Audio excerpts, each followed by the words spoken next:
Hi, everyone. I'm Chief Meteorologist Janessa Webb. Tracking multiple waves of rain right now out towards southern Maryland, but they're going to continue to really dissipate. Really watching the fall in our daytime highs. It's back to a winter feel with highs back in the 40s. Have your extended forecast coming up.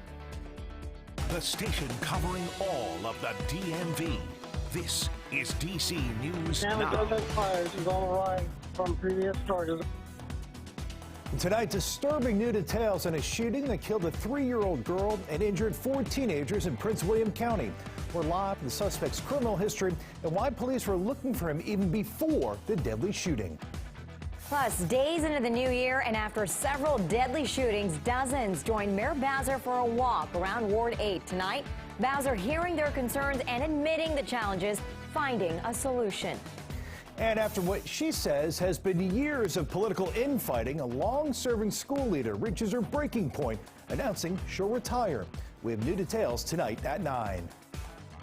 Good evening, and thank you so much for joining us for DC News Now at 9. I'm Tasmin Mahfouz. Hi, everybody. I'm Chris Flanagan. And tonight we're learning more about the 20-year-old who police say shot 5 teenagers and children in Prince William County, one of them just a 3-year-old who died. Yeah, Northern Virginia Bureau reporter Max Marcilla joining us live from the Prince William County Courthouse tonight. And Max, the suspect, was actually a wanted man before he allegedly pulled the trigger yesterday.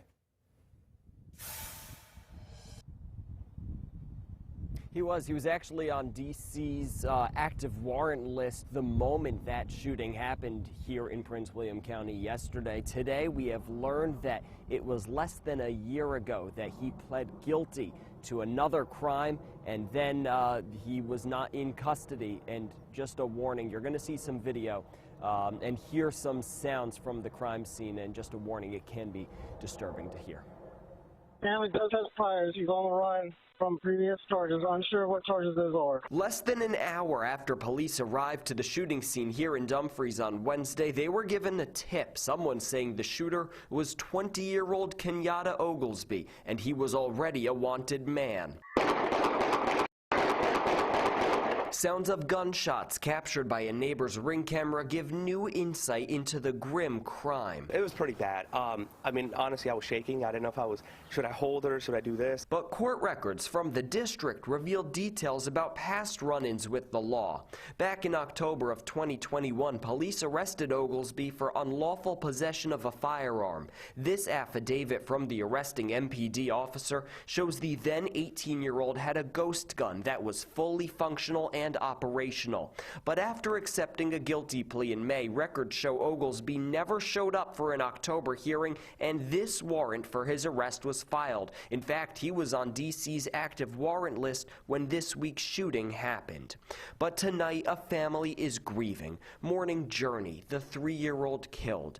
According to a friend of the family, the 4 others who police say have serious injuries are still in the ICU with a long road ahead.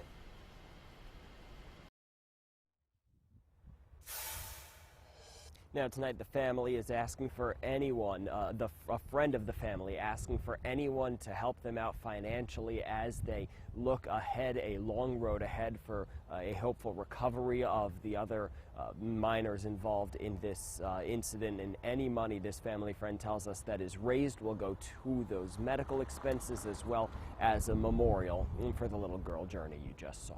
Reporting live in Prince William County, Max Marcilla, DC News Now. Yeah, just so heartbreaking, Max. Thanks.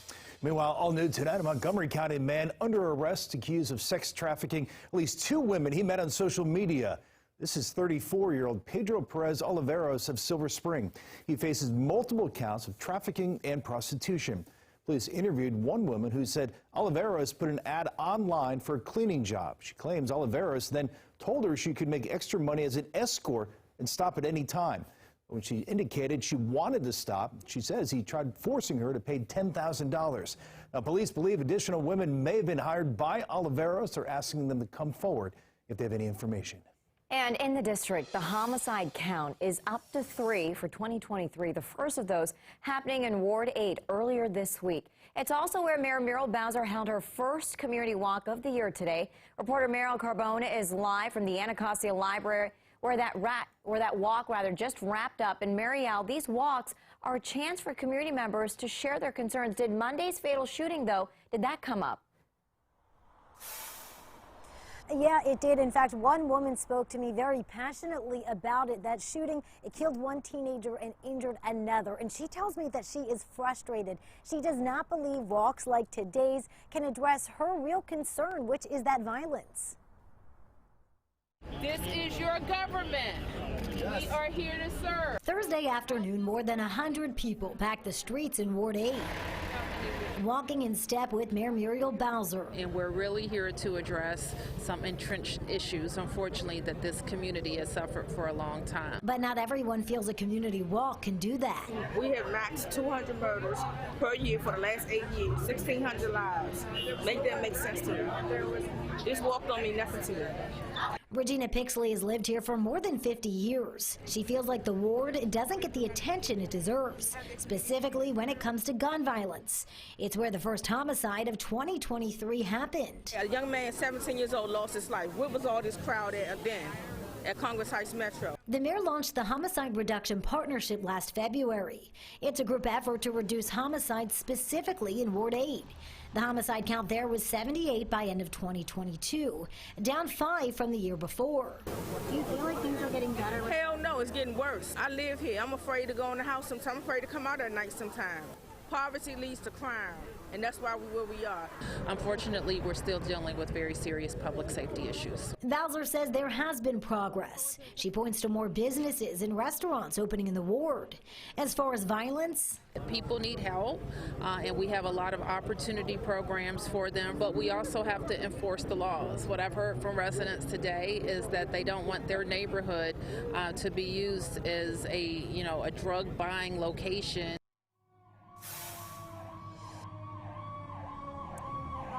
and Bowser says that she does plan to continue working with local law enforcement agencies, using those violence interrupters and working within the criminal justice system to continue to try and address the issues out here.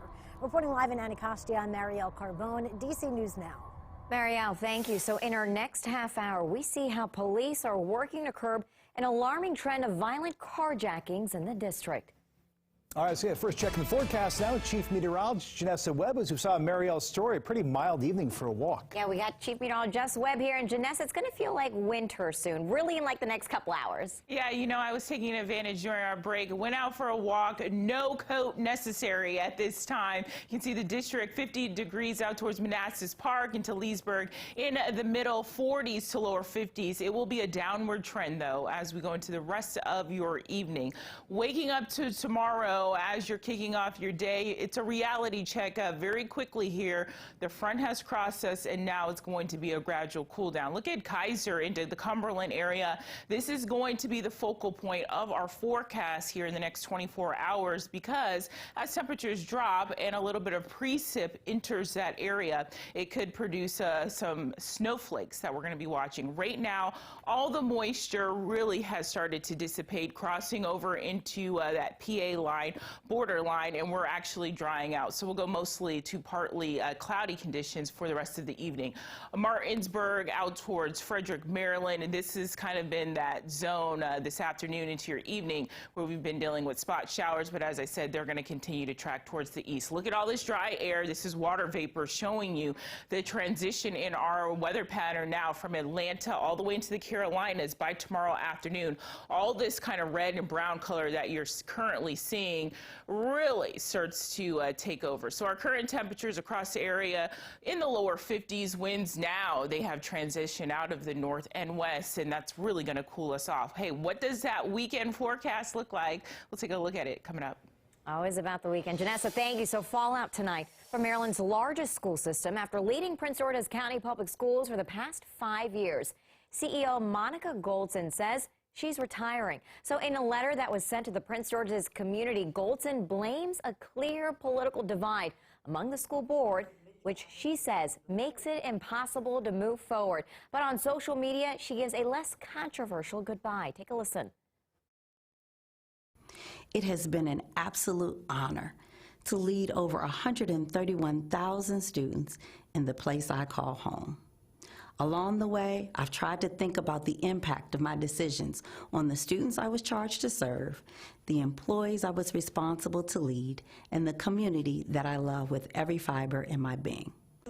So Dr. Goldson has worked with the school system for more than 3 decades. She's going to retire at the end of the school year in June.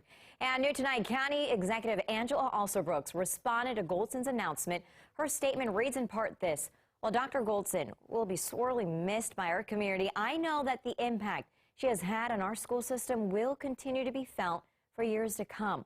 We wish her all the best in this next chapter." A renewed commitment to her community. Tonight, Prince George's County State Attorney Aisha Braveboy sharing plans for her second term in office. Yeah, so she was sworn in earlier today, and she's definitely facing big challenges when it comes to curbing crime. Yeah, Yamari Sase covers Prince George's County for us and was there for the ceremony. She talked to Braveboy and others about making the community safer. Yeah, crime is a big concern for people here in Prince George's County, and State Attorney Aisha Braveboy says she wants to make changes to her approach when it comes to community safety. And she also wants to improve the programs already in place that will help deter crime, especially amongst the youth. Congratulations. It just meant so much. It just felt really good to just be reaffirmed by all of those who matter so much to me. Prince George's County Aisha Braveboy was sworn into office for his second term Thursday afternoon. Over the past few years, crime has increased across Prince George's County. I think we just want to be even more intentional about our drive to drive down crime, which is extremely important. Especially among the youth. We have to give our young people something to look forward to. Now, we will hold them accountable, and we prosecute young people who commit carjackings, and we do ask for serious punishments for them.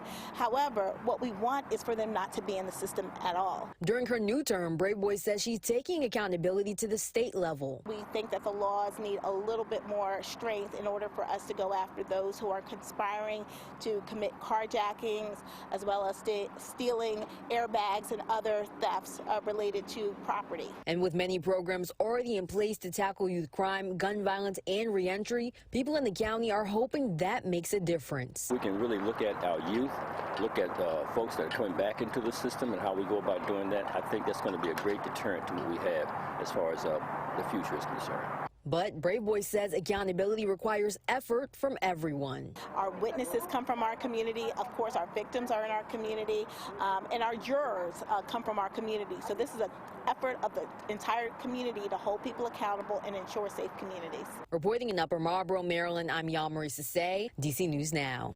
And still ahead, the battle over House Speaker stretches on as Kevin McCarthy fails again and again to secure enough votes. That update from Capitol Hill. Plus, a young Maryland athlete knows Damar Hamlin's injury all too well. His survival story after going through the same experience on the field. And a rent relief deadline fast approaching in Maryland's largest county. What you need to know about the application process. Stay with us. You're watching DC News Now at 9.